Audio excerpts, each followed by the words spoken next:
Hai semuanya, welcome back to my channel. Hari ini aku masih ditemenin sama Arlo. Arlo baru bangun bobo, ya.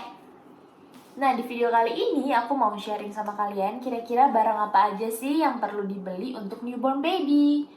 Biasanya kan ibu-ibu usia kehamilan 7 bulan itu udah mulai belanja untuk keperluan bayi karena sudah mendekati HPL, ya loh. Ya enggak? Nah, jadi aku mau sharing kira-kira barang apa aja sih yang bener-bener penting dan emang bener-bener kepake untuk newborn baby, supaya nggak mubazir dan supaya nggak sayang uangnya gitu ya. Nah, untuk barang pertama yang harus dibeli itu menurut aku adalah bedong, karena aku masih termasuk ibu-ibu yang masih makain anaknya bedong, karena ada beberapa ibu-ibu yang memang udah nggak pakai bedong lagi untuk anaknya. Tapi kalau aku jujur aku masih pakai, karena selain untuk ngangetin dia, untuk ngebuat dia nyaman juga kan, biar kayak di dalam rahimnya kan dia kayak dipeluk gitu. Nah, waktu itu aku beli kain bedong kurang lebih setengah lusin. Tapi waktu abis Arlo lahir itu aku beli lagi kurang lebih 3 kain itu, karena selain untuk bedong aku juga pakai untuk kain tatakan. Jadi untuk tatakan dia tidur, untuk tatakan dia abis berping, apa sih, kain berping itu loh. Jadi aku nggak beli kain berpingnya, aku cuma pakai kain bedong aja. Dan memang kain bedong itu kepake sampai sekarang. Jadi kalau untuk sekarang itu untuk aku taruh di sini gitu, aku lipat-lipat aku taruh sini untuk gendong dia, karena memang aku model orang yang keringetan, jadi harus pakai kain itu supaya nggak keringetan untuk tuh gendong Arlo. Nah, kain bedongnya itu juga kepake sampai sekarang. Selain untuk ngebedong Arlo dulu, kalau sekarang itu aku pakai untuk tatakannya dia waktu dia ke nursery room di mall-mall gitu, kalau kita lagi pergi. Jadi kalau mau gantiin pampers, dialasin kain bedongnya dia yang dulu itu. Jadi memang masih kepake sampai sekarang. Nah, yang kedua ada handuk bayi. Jujur waktu itu aku nggak beli handuk bayi karena memang dapat hadiah. Jadi memang Arlo nggak beli handuk waktu itu. Nah, itu buat kalian juga para ibu-ibu, cukup beli, kalau misalnya menurut aku handuk itu cukup beli satu, karena kemungkinan besar kalian akan dapat hadiahnya handuk dari teman-teman atau dari keluarga. Terus ada juga perlak. Perlak juga penting karena waktu itu aku pakai untuk alas dia habis mandi sama alas dia kalau mau ganti pampers. Nah, berikutnya ada selimut. Selimut juga penting nih untuk newborn baby, apalagi karena kan mereka masih kayak merasa asing sama dunia luar gitu ya, dunia barunya dia. Jadi menurut aku selimut penting untuk menghangatkan dia dan bikin dia nyaman. Tapi kalau selimut biasanya aku pakai cuma pas dia tidur malam aja. Dan selimut sampai sekarang masih kepake sih, aku masih suka pakein dia selimut kalau malam. Berikutnya pampers atau popok. Kalau menurut aku pampers sama popok sama aja ya, tergantung gimana kalian di rumah. Kalau aku jujur aku nggak pakai popok karena memang aku ngerasa aku nggak sanggup kalau harus cuci popok berkali-kali dalam satu hari gitu ya, atau kayak udah terlalu banyak kerjaan, jadi aku nggak mau lagi nambah-nambahin kerjaan. Aku jujur aku anaknya semager itu. Jadi aku lebih memilih pampers. Dari waktu dia newborn benar-benar baru lahir aku udah pakaiin pampers. Dan menurut aku nggak ada salahnya sih pakaiin pampers atau popok, sama aja, tergantung ibunya aja. Maksudnya tergantung kalian aja lebih nyamannya kira-kira anaknya pakai apa, dan nyamannya kita sanggup nggak nyucinya. Kalau aku sih gitu aja. Nah, berikutnya ada baju lengan pendek dan celana pendek. Terus juga baju tangan panjang dan celana panjang. Kalau bisa sih yang kancing depan, karena supaya lebih gampang dipakein ke newborn ya. Karena kan kalau newborn itu agak-agak ribet ya kalau makein. Jadi kalau aku sih prefer yang ada kancingnya di depan. Kalaupun mau beliin jumper nggak apa-apa sih, karena kan jumper sebenarnya lehernya dibikin agak besar ya, jadi masih nggak apa-apa. Tapi kalau untuk kaos-kaos gitu aku belum beli waktu itu. Jadi aku cuma pakai baju-baju yang ada kancingnya aja di depan gitu.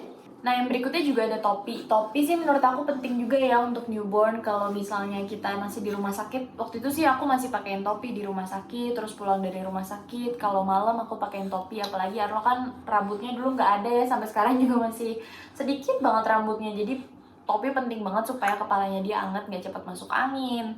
Tapi waktu itu aku beli cuma kurang lebih dua topi, sisanya aku dapat hadiah gitu. Itu juga pas Arlo udah mulai sebulanan, udah hampir nggak pernah aku pakai. Paling kalau keluar untuk ke dokter aja atau ke rumah sakit untuk dia imunisasi aku pakein. Tapi habis itu dia udah nggak pernah betah lagi pakai topi, udah kepanasan akhirnya jadi biang keringet gitu. Jadi kalau topi sih menurut aku optional, tapi untuk newborn untuk seminggu atau 2 minggu pertama masih penting sih. Lalu ada juga kaos kaki atau sarung tangan dan sarung kaki. Kalau menurut aku optional sih mau pakai sarung tangan atau enggak. Sebenarnya memang udah nggak terlalu disarankan, tapi kalau aku jujur masih aku pakein karena kalau untuk sarung tangan kaki tuh lebih ke apa ya? Lebih ke kukunya newborn itu kan masih panjang dan aku masih belum terlalu berani untuk potongin kuku newborn waktu itu. Jadi aku berani kurang lebih pas udah sebulan, jadi itu baru benar-benar berani potongin kukunya. Ya. Jadi sarung tangan itu sama sarung kaki supaya dia nggak nyakar aja sih, supaya nggak luka mukanya. Jadi aku pakein sarung tangan dan sarung kaki, dan itu pun aku pakein cuma sampai kurang lebih 2 bulan. Setelah 2 bulan aku udah nggak pakai. Waktu itu masih sempet pakai kalau emang malam dingin banget, jadi masih suka aku pakein gitu. Lalu berikutnya ada kasur yang pakai kelambu. Kalau waktu itu aku memang gak beli, tapi aku dikasih, jadi aku pakai. Karena memang waktu itu sempet aku masih tinggal di apartemen kurang lebih 1 minggu, dan memang banyak serangga kan, kayak tomcat gitu waktu aku di apartemen. Jadi aku pakein Arlo setiap dia tidur tuh aku pakein kasur kelambu. Kalau siang jarang aku pakai karena aku kan masih sering ngeliatin dia kan, jadi nggak apa-apa. Tapi kalau malam itu wajib aku pakai. Tapi memang itu kepake sampai kurang lebih cuma sebulan sih dia pakai, karena udah agak gerah dia pakai kasur kelambu itu, dan udah lumayan bisa banyak gerak kan, dan sudah agak lebih tinggi, jadi kasurnya udah nggak terlalu muat. Kurang lebih aku pakai sebulanan lah gitu. Nah, berikutnya bak mandi. Bak mandi juga penting karena setelah pulang dari rumah sakit, mau nggak mau kan kita harus mandiin sendiri. Kalau waktu di rumah sakit memang Arlo dimandiin di bak mandinya sama suster ya. Ya Arlo. Nah, kalau mandiin sendiri ya kita coba cari aja kira-kira bak mandinya yang menurut kita nyaman dan buat babynya juga aman gitu. Bak mandi waktu itu aku dibeliin, nggak beli sendiri. Pokoknya banyak banget barang-barang Arlo yang aku nggak beli sendiri, tapi dibeliin atau dapat hadiah atau turunan dari keluarga gitu. Jadi kamu banyak berkatnya ya. Mama nggak perlu banyak beli ya. Nah, berikutnya ada tas bayi atau tas untuk perlengkapan bayi. Ya pasti itu perlu lah ya, pasti harus dibeli karena kan untuk pas pulang nanti dari rumah sakit atau pas kita lagi ke dokter, ke rumah sakit untuk vaksin atau cek, itu biasanya aku bawa juga tas perlengkapan bayi gitu. Nggak usah yang gede-gede banget atau jangan juga yang kekecilan gitu, tapi yang sedang-sedang aja yang kira-kira bisa dipakai untuk pergi 1 hari gitu. Nah, berikutnya ada gendongan. Bisa beli yang kain kayak zaman dulu gitu, atau gendongan-gendongan yang zaman sekarang juga bisa sih. Sebenarnya bebas sih gendongan karena kenapa? Kalau aku sih prefer sebenarnya gendong langsung aja ya dibanding gendongan pakai gendongan kain gitu, atau gendongan apa sih namanya aku lupa, geos ya, geos. Waktu itu sih waktu Arlo masih newborn sebulan 2 bulan aku jarang pakein geos atau gendongan kain karena memang Arlo juga kalau pergi baru kita pakai, tapi kalau enggak di rumah doang aku gendong biasa pakai tangan aja sih. Nah, habis itu perlu lagi kita beli yang namanya gunting kuku sama sisir. Kalau untuk Arlo waktu itu sebenarnya nggak perlu nyisir, nggak apa-apa karena rambutnya botak alias nggak punya rambut. Iya, ini kotor. Nah, tapi kalau gunting kuku menurut aku penting sih harus dibeli. Walaupun mungkin bisa juga kita dapat hadiah, tapi waktu itu aku tetap beli.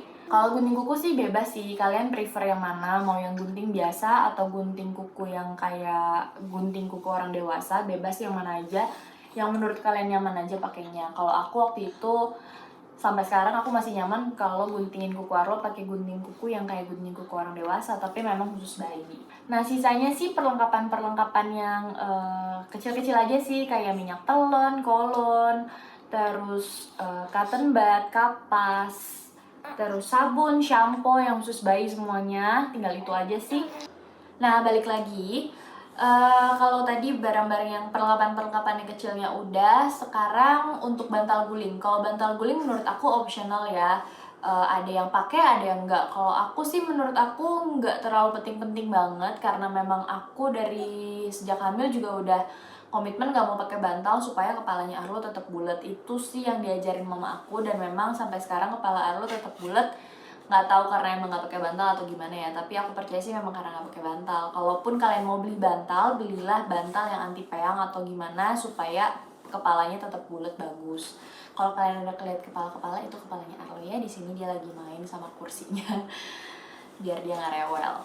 Nah terus kalau bantal guling memang aku dapet, aku nggak beli. Nih kayak gini-gini, yang kayak gini-gini semua aku nggak beli. Itu aku dapet dari turunan juga dari om sama dari kakak ipar aku. Jadi memang aku nggak beli sama sekali. Jadi memang ya kalaupun memang dikasih aku nggak akan beli. Terus yang berikutnya terakhir nih ya, pompa ASI, botol, apron itu penting. Nah kalau pompa ASI optional ya, mau yang manual, mau yang elektrik, terserah deh, pokoknya pompa ASI sama aja menurut aku, tergantung kita kebutuhannya apa, mau yang cepet, mau yang simple, atau yang gimana, semua tergantung budgetnya aja dan tergantung kebutuhannya aja gitu. Kalau waktu itu aku memang nggak beli juga pompa ASI, tapi dipinjemin dari temennya suami aku, jadi kita tinggal beli kayak corongnya gitu-gitunya aja. Oh iya, jangan lupa beliin alat untuk bersihin botol, apa sih, alat yang sikatnya itu untuk bersihin botol supaya tetap bersih, dan jangan lupa juga beli deterjennya. God bless you. Nah, kalau tadi kita udah bahas barang-barang apa aja yang penting dan harus dibeli dan kepake untuk newborn baby. Kalau sekarang kita mau bahas barang-barang apa aja sih yang harus masuk tas bayi dan dibawa pada saat kita melahirkan atau dibawa ke rumah sakit pas kita mau melahirkan. Kalau aku sih waktu itu cukup bawa baju tangan pendek, tangan panjang, celana pendek, celana panjang, bawa handuk, bawa selimut, bawa perlak, terus bawa kapas, peralatan mandi kayak perlengkapan mandi kayak sabun, shampoo, minyak telon, kolon, terus sisir yang kayak gitu-gitu, tisu basah, terus kapas, cotton bud juga aku bawa. Minyak kayu putih juga aku beli, terus pampers atau kalian mau pakai popok jangan lupa dibawa juga. Terus apa lagi ya, kain bedong, selimut, perlak, paling itu aja sih yang harus dibawa. Nggak usah bawa banyak-banyak, cukup misalnya bawa setengah lusin aja, kayak misalnya baju setengah lusin misalnya. Kalau waktu itu sih aku beli emang cuma setengah lusin, jadi aku bawa cuma misalnya 3 pasang gitu. Jadi kalau misalnya kurang pun ya udah aku suruh suami aku nanti ambil lagi di rumah gitu. Dan jangan lupa untuk barang-barang yang mau dibawa ke rumah sakit itu semuanya harus sudah dicuci dulu. Jangan dipakein ke bayi barang-barang yang belum dicuci gitu. Jadi pastiin udah bersih, udah steril semuanya. Nah terus untuk P3K yang penting untuk kita punya di rumah, baik untuk yang newborn maupun untuk bayi yang udah lebih besar. Kalau aku sih yang paling penting itu ini ya, termometer untuk ngecek suhunya dia. Kadang kalau misalnya Aro lagi nggak enak badan, kadang di kita kalau kita giniin panas ternyata suhunya masih di bawah 37, jadi masih normal lah, masih oke lah gitu, nggak perlu dulu untuk dibawa ke dokter atau nggak perlu dikasih obat dulu. Jadi supaya pasti kita perlu yang namanya termometer. Apa? Lalu yang kedua, menurut aku sih kita perlu banget punya tempra di rumah untuk mencegah kejang sih kalau aku. Jadi kalau udah panasnya di atas 37,5 atau 37, sebenarnya 37,2 aja aku udah takut. Jadi aku suka pokoknya yang penting aku punya tempra di rumah untuk prepare aja sih, supaya kan kita mencegah supaya nggak naik lebih tinggi lagi ya demamnya kalau dia lagi demam gitu. Nah selain termometer, terus tempra atau obat penurun panas lainnya, terserah sih mau merek apa aja, yang penting untuk bayi. Perlu juga alat sedot ingus. Menurut aku sih itu penting karena kita nggak pernah tahu kapan bayi kita sakit dan kita nggak mungkin sedot ingusnya. Kalau aku sih enggak ya, aku bukan tipe yang sedot ingusnya pakai mulut, tapi aku pakai alat sedot ingus itu. Terus abis itu apalagi alat sedot ingus itu juga penting. Selain untuk nyedot ingus, kadang upil itu juga kadang dulu waktu Arlo masih bayi suka kita sedotin pakai itu. Terus abis itu alkohol swab sih, atau alkohol biasa, dan kapas atau kain kasa juga penting. Aduh maaf nak. Itu sih kalau aku dipakai pada saat dia belum puput. Jadi aku pakai itu. Nah, segitu aja kayaknya sharing aku di video aku kali ini. Ya loh. Jangan lupa videonya di like, di subscribe, dan komen di bawah ide-ide kalian. Kalian boleh kasih aku ide maksudnya untuk video-video aku berikutnya supaya video aku bisa menjadi manfaat buat kalian juga gitu ya. Iya. Ya udah kalau gitu. Sampai ketemu di video selanjutnya. Dadah.